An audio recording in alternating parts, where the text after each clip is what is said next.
This is Connections.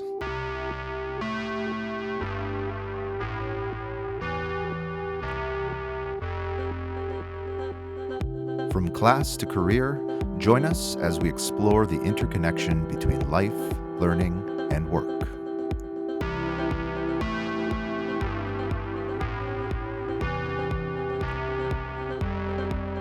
We are your hosts, Mark Andrade and Michael Spencer, recording from Humber Polytechnic.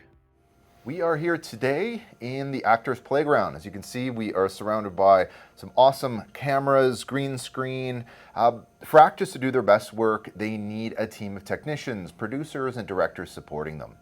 Humber's film and TV program helps develop the filmmakers of tomorrow, so our next guest can focus on his task, being a great actor. That's right, Mark. Today's guest is Paul Braunstein, an actor with over 30 years in television, film, and theater, and a Canadian Screen Award winner and nominee.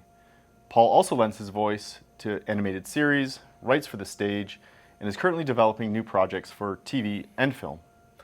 Paul talks about the importance of listening to constructive feedback, how to maintain the student mindset throughout your career, and how reflection can be a powerful employability tool.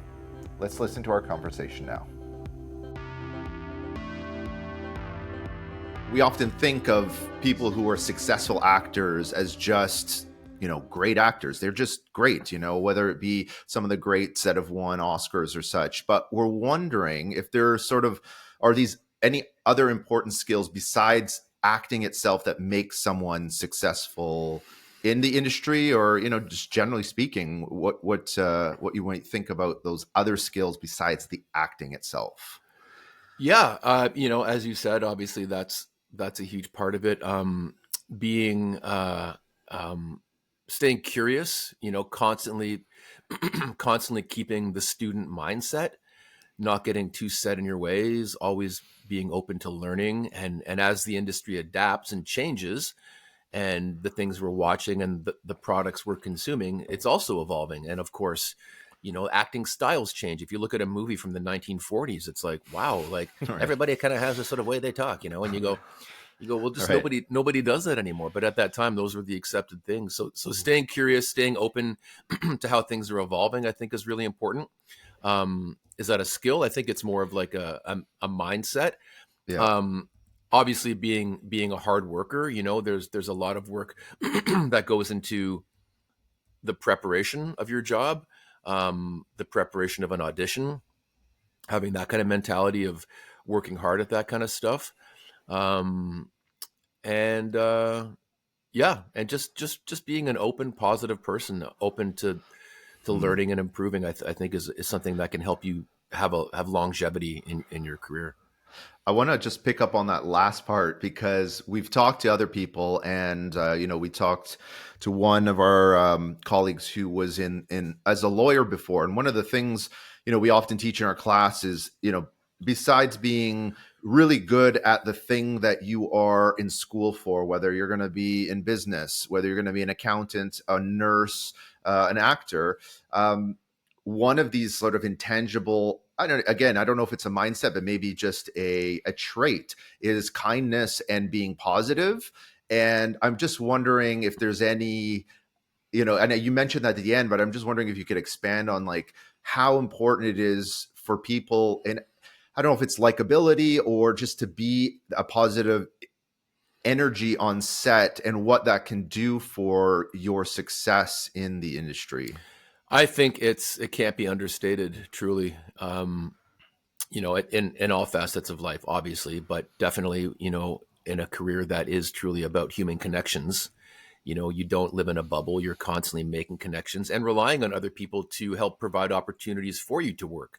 Like I can't be an actor at home by myself. I need to connect with people, and those connections that you have that might not feel, that didn't turn into a job instantly. And hey, I was nice to that person. Why didn't they give me a job? It's like the long game, right? The relationships you build, right. The connections you make, being kind, being a good listener, being generous with your spirit and, energy.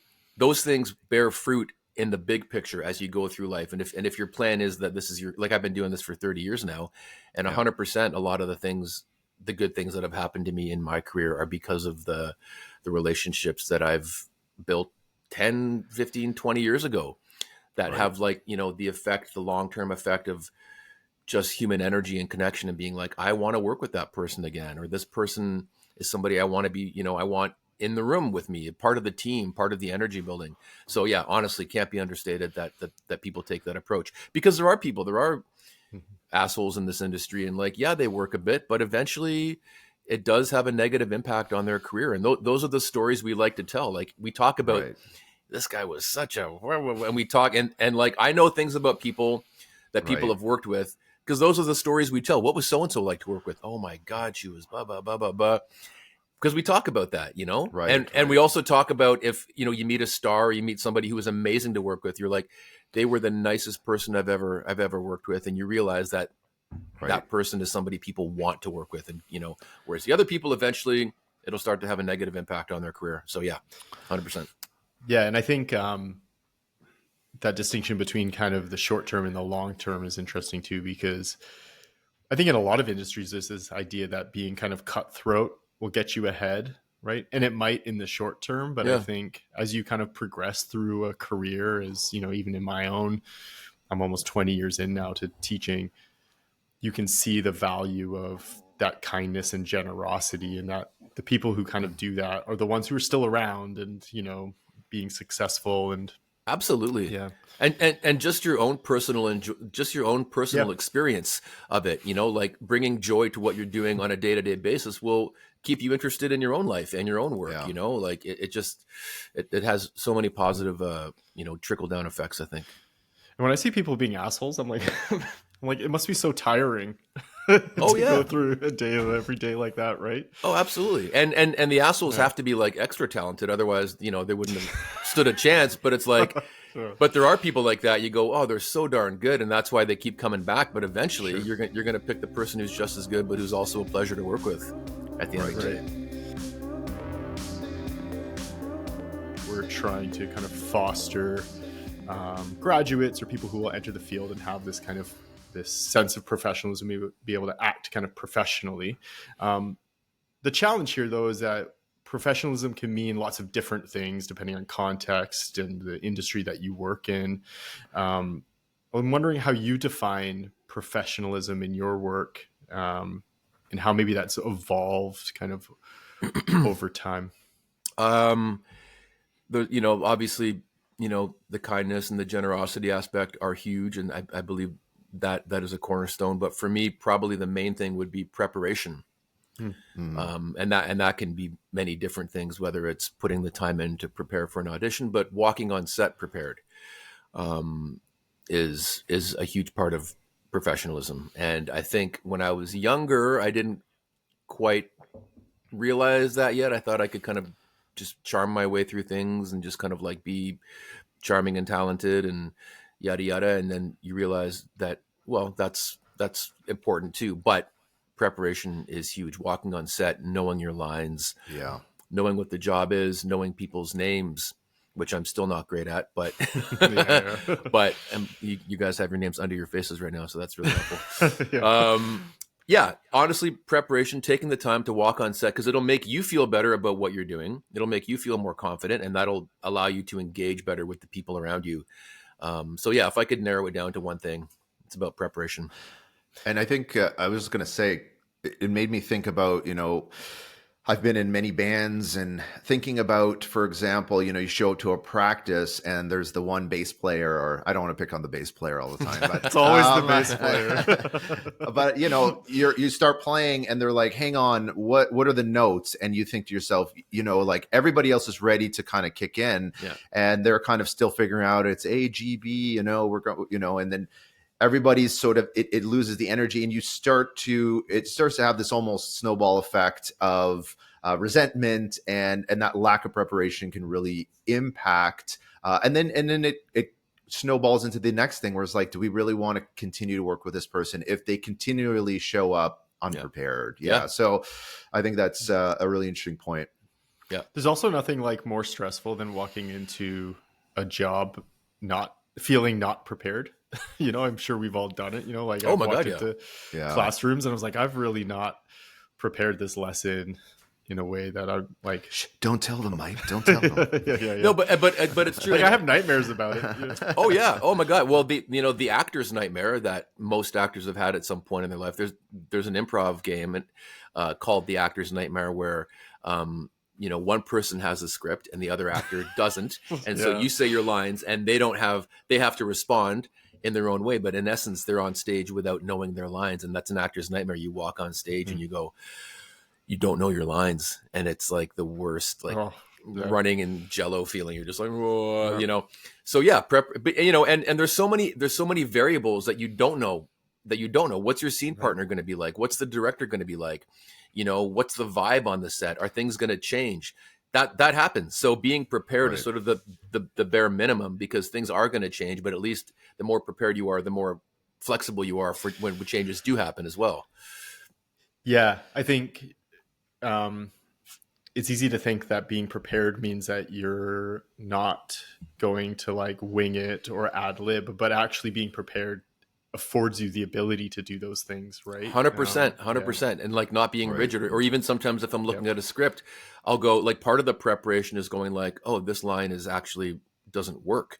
So I'm preparing myself to have a conversation on set with the director, or sometimes if the writer's there as well, but in film and TV, generally it's just with the director, to go, I think I want to say this, as opposed to going on set and you do it. And at the end of the day, you're like, oh man, I wished I'd taken the time to have that conversation. So part of preparation isn't coming on with rigidity. It's about coming on being prepared to be flexible, but with having ideas as well in your back pocket to have those conversations. Is preparedness would you say it's a skill that you kind of, because I think it's a skill, like being kind of planning, I guess, and doing the work ahead of time, not procrastinating. I would say I'm like naturally a procrastinator, and I've had to learn over the years to kind of plan ahead and do the work ahead. Is that something you say you'd learned? How did you learn to do that? It's honestly, it's not easy, because like my instinct is to wait to the last minute or just to avoid things. I'm a great procrastinator. It's just a grind. Sometimes you just got to grind it, or like same with writing. I'm trying to write now too. And you kind of go, getting to the page, opening the computer and opening the document is sometimes the hardest thing to do. Where it's like going to the gym, just getting to the gym. Once you're there, you're going to do it. But it's that first step to get there.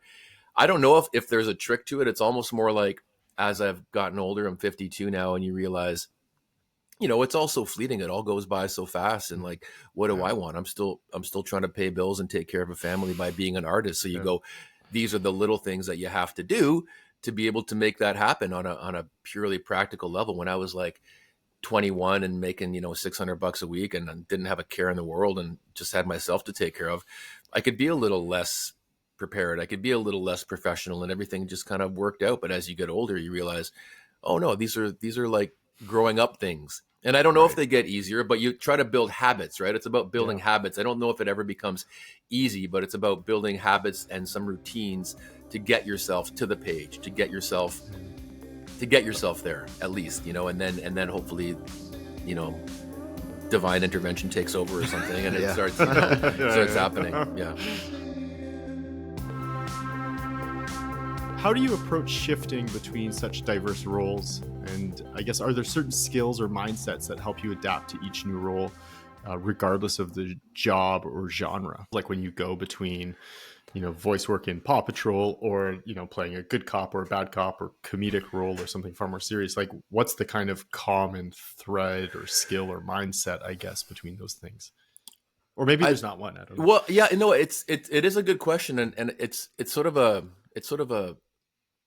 moving target a bit, because every gig truly does feel really different. It's a funny job in the sense that, your previous experiences obviously feed the next, but you also feel everything also does feel really new, in a way. And you kind of feel like a beginner each time you're approaching a project. So at least then you're not using your old bag of tricks in terms of going, I'm just going to do my stock character. I never want to approach my work with a stock character. If you're doing comedy, I think you have to understand what the funny is within the script. Good scripts are huge. We're part of a bigger piece of machinery in that we bring somebody else's words to life, something else that somebody has created. We have to bring it to life.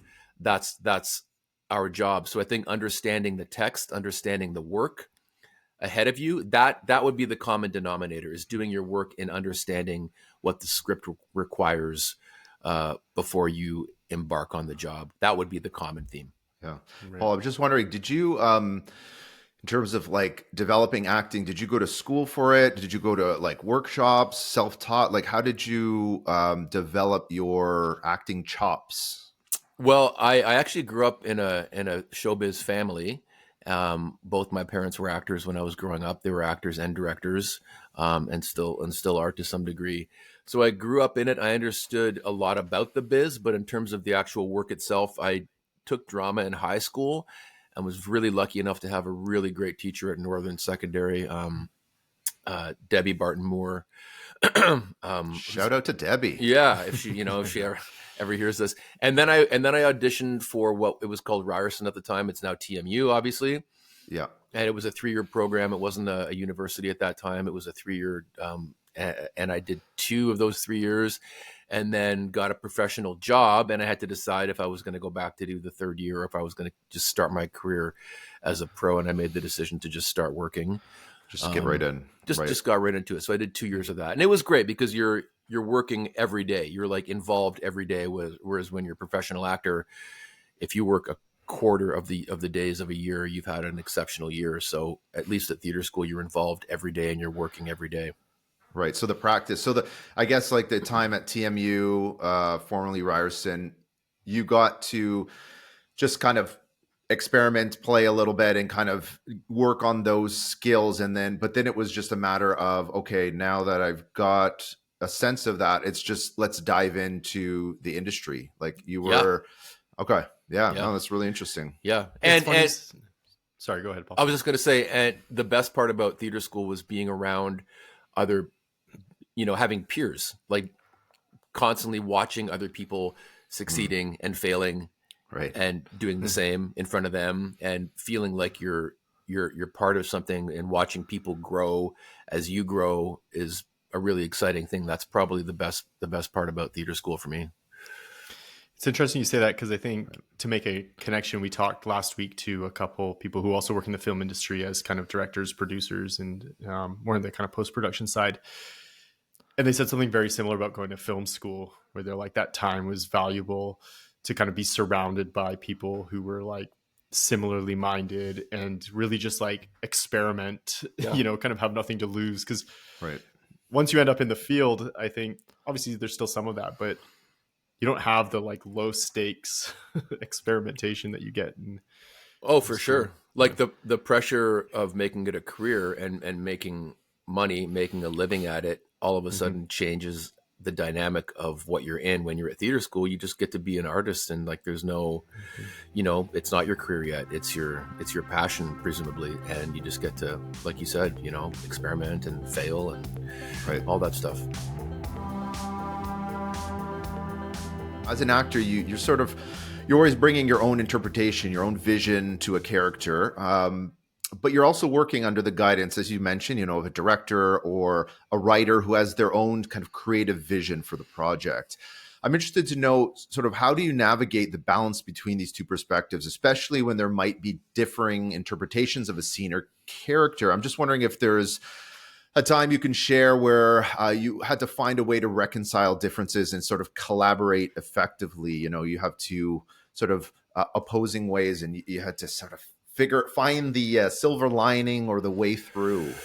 It's a great question, and it's definitely something that still exists. Honestly, I find as I get older, people listen to me more, and I think a lot of young actors, they're not heard because they're young and they lack experience. And I think when I was younger, I think I didn't think I had a voice necessarily. If a director says, I want to do it like this, you're like, okay, let's do it like that. You're the boss.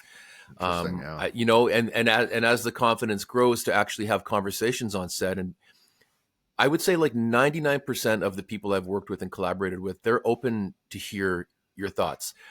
Generally, when you audition, you're auditioning with the role you're about to do. So you've brought something and done something that's made them already say, this guy, I like what he's bringing. So that you're not going on set and they're going like, no, completely opposite to what you're doing. Right, Generally, right. I think it happens sometimes if you get offered work and they don't know you, or maybe with, I don't know, maybe big stars that get offered work just because they're stars and they want them in their movie. But generally, I have to prove already that I can do this work.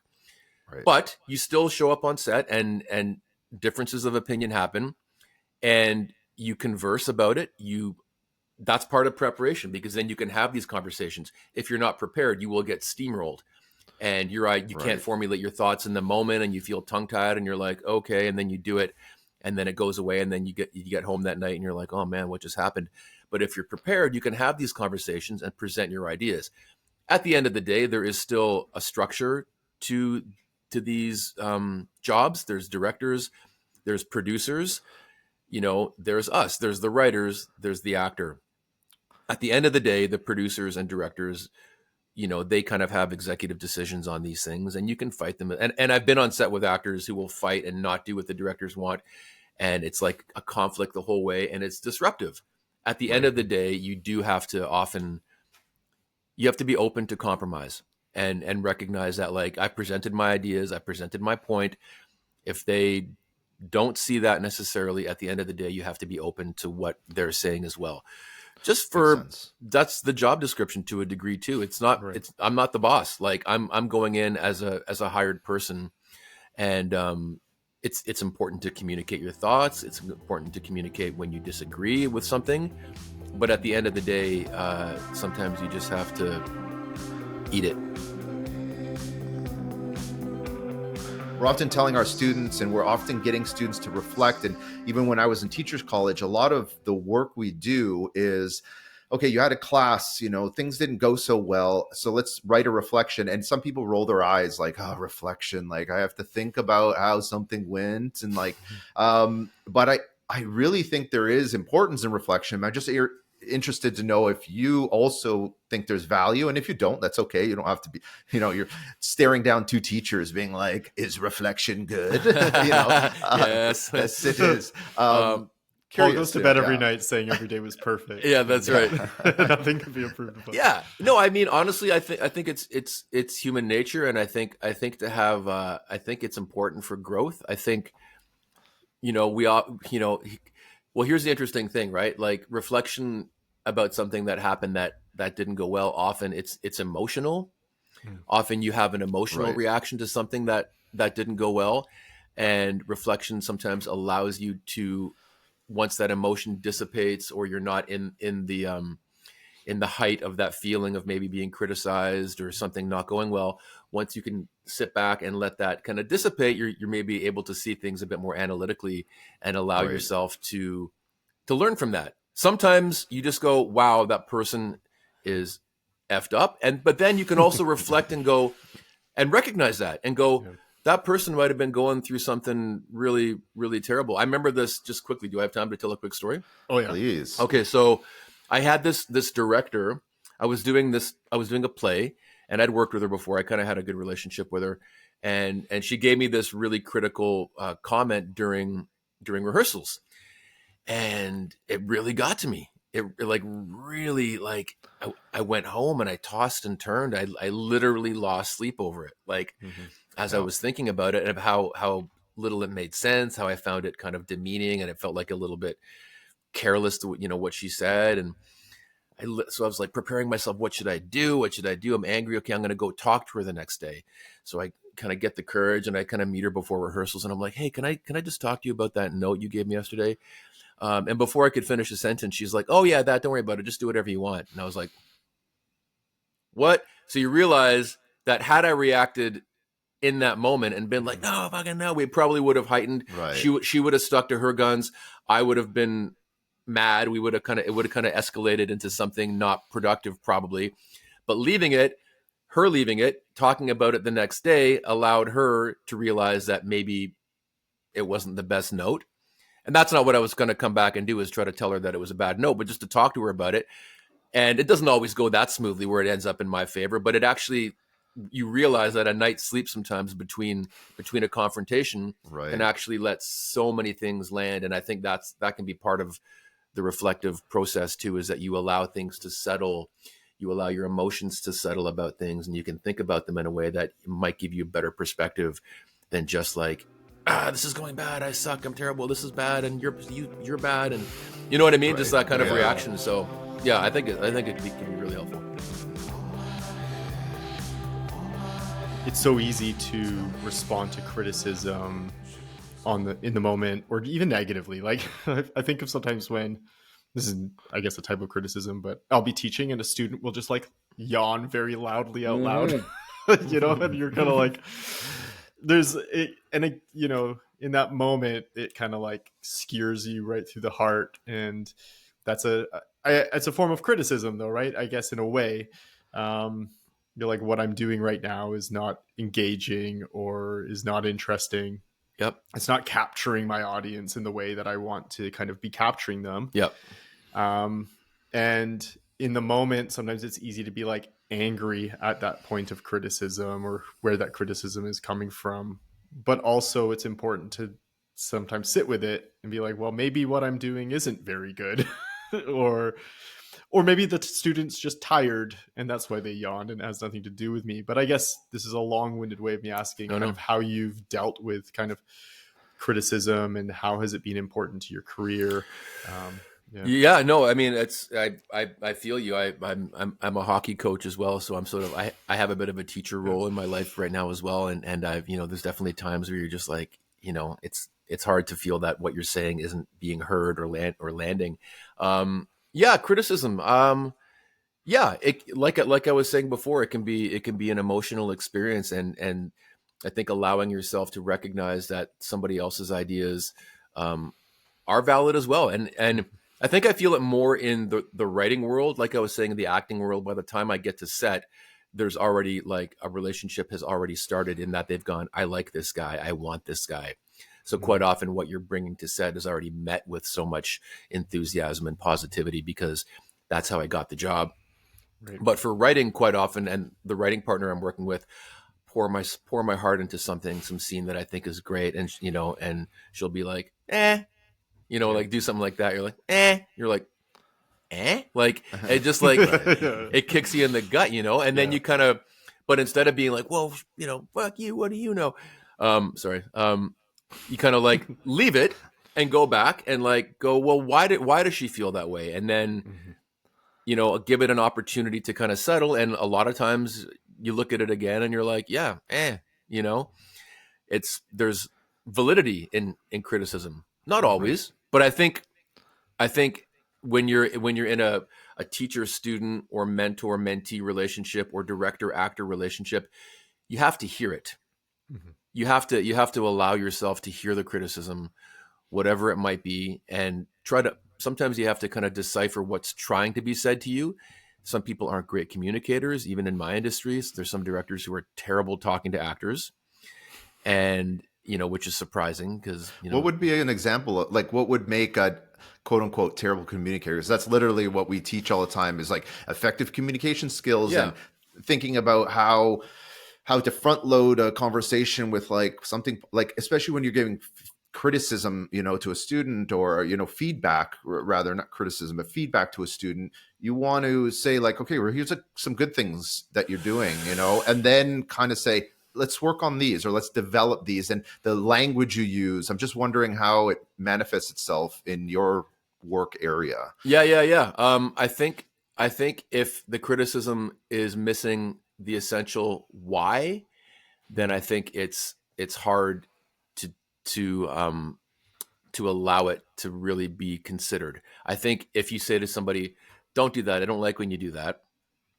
without saying, you know, when you do that, it does this, and that's going to like affect context. this. And I need you to do that so that for the shot, we're getting this, we're tight on you here. So don't, without the context, without the why of the criticism, like, you know, this isn't working for me because, you know, I don't want you to do that because it's doing this, or I feel like it's doing that. Then you're in a conversation, and then the person can really hear it. But if it's just, you know, it's like, I'm a parent too, you know, do it because, Of Right. course, every parent does it, because I said so, Right. Right. because sometimes that's just what happens in real life. But I think in a work environment, I think you have to go beyond the because I said so and include the why, about why Yeah. this is an important point that needs to be heard. But you're right, like in hockey, we talk about it like the shit sandwich, right? Like positive, maybe sneak in some negative, thoughts in the middle, and then end with something else positive, so that Right. the person that you're dealing with, that you're communicating with, doesn't feel totally slammed Yeah. Right. and I criticized. think that why though is really important. I think we often ignore that part. Like we make the shit sandwich, but the shit sandwich doesn't include like a why. There's just like a positive and a positive. Yeah, But that negative without the reason is kind of just like it's just a criticism, and the person receiving it is like, well, why? Like, why does it matter that I did it this way and totally. shouldn't do it this way again, right? Absolutely. Yeah. And I think that's a valid question, right? If you are being criticized without the explanation, I think it is a valid question. I mean, student to teacher, whatever it might be, of, okay, I hear you, but why? like, Yeah. what's the thing you're trying, Right. Right. what's the outcome you're trying to achieve, and how can I help you achieve that in a way that helps me understand and getting on board with your idea? How can I get on board with your idea? That kind of, Yeah.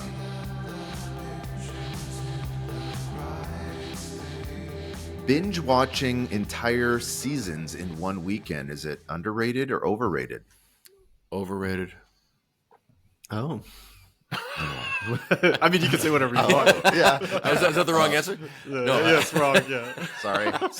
Believe me, I've done it. I'm not saying, I'm old enough to remember the excitement of racing home to watch your show, the next episode of your show on TV, which, I'm probably romanticizing that a little bit, but I think binging something as fun as that can be, to just, get under the covers and just let it rip. I think it's also fun to let things kind of like dole out a little bit in a way that kind of keeps the excitement or the suspense alive a little bit. Watching trailers before going to watch a movie, overrated or underrated? I'm gonna say underrated, because sometimes it's the best part of the movie. Yeah. Hey, That's fair always enough. disappointing. They show the best 5 minutes that they cut out of the film. Yeah. Yeah. Social media for building an actor's brand. Overrated. Overrated. Wow. Yeah, and I'm speaking from like, as a not famous person, from my perspective, I've worked with people who have like, 4 million followers and stuff, and it feels more like a reflection of their brand as much as it builds the brand. But for me personally, I don't think it has, unless you're getting up into like the tens of thousands of followers, because people do check, like the producers do check. They look at who you are. For me, it's been a very overrated. Somebody convinced me that Instagram would help my career, and I'm like, it hasn't. It's funny though, because I think that's kind of creeping into all sorts of industries now, where like maybe you're not on TikTok or Instagram, but like I think the use of like LinkedIn, where there's a kind of pressure for people in every industry to build a personal brand. And I have very mixed feelings about the whole thing. I recognize its importance, but it's also like a lot of work. I think at the end of the day, the work we do, the day in, day out actual work we do, has maybe being idealistic, but has to be valued more than the brand itself. But Yeah, fair enough. the power of feedback in creative work. I think it's already highly rated, but I'll still say underrated, because I do think it is, with the right voices, I can say how much other people feedback has helped me in my life, and especially in writing, which is something that's sort of learning more and more about. So yeah. The role of mentorship in career development, overrated or underrated? Again, I'll say underrated. I think it's huge. And I think it can come in different forms, whether it's, a teacher that you find that you trust and like, whether it's somebody that kind of just falls on your lap, in the course of your life, or whether it's somebody that you formally seek out and officially try to have that relationship with. I think it can be so huge when you're a young person. I mean, it can never stop. I think you always have to be open, but for a young person, I think it's massive. Learning from failure versus kind of like learning from successes. I'd say underrated. I think learning from failure is absolutely massive. Mm-hmm.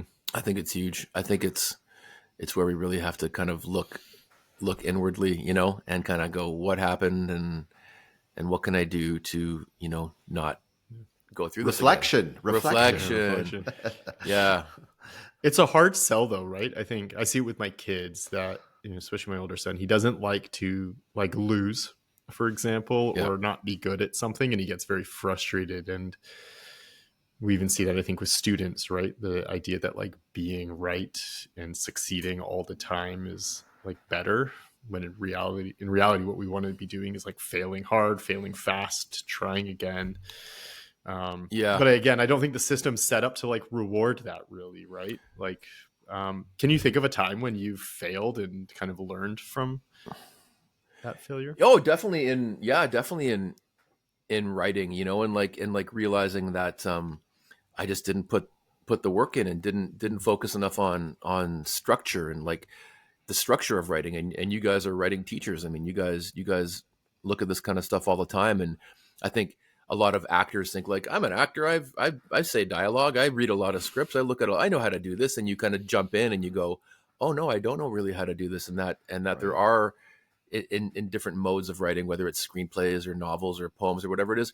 Structure isn't just it's not a whim. It's it's been honed over generations about what that is, and it's been distilled and studied and talked about by people much smarter and greater than me. And I think kind of being open to that and having some real writing failures, kind of to go, there's a lot of room for growth for sure. Well, Paul, thank you so much for your time today.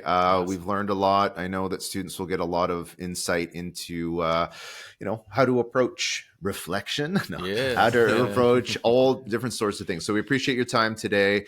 And we hope to see you somewhere on the silver screen. Did they call it the silver screen? I think they still call it the Still silver call it screen. that? Yeah. The silver screen. Thanks again. Thanks, guys. Awesome questions, Paul. really insightful, and quite often they don't go that deep when you're talking about the work and stuff. So I appreciate the questions too. They're really good.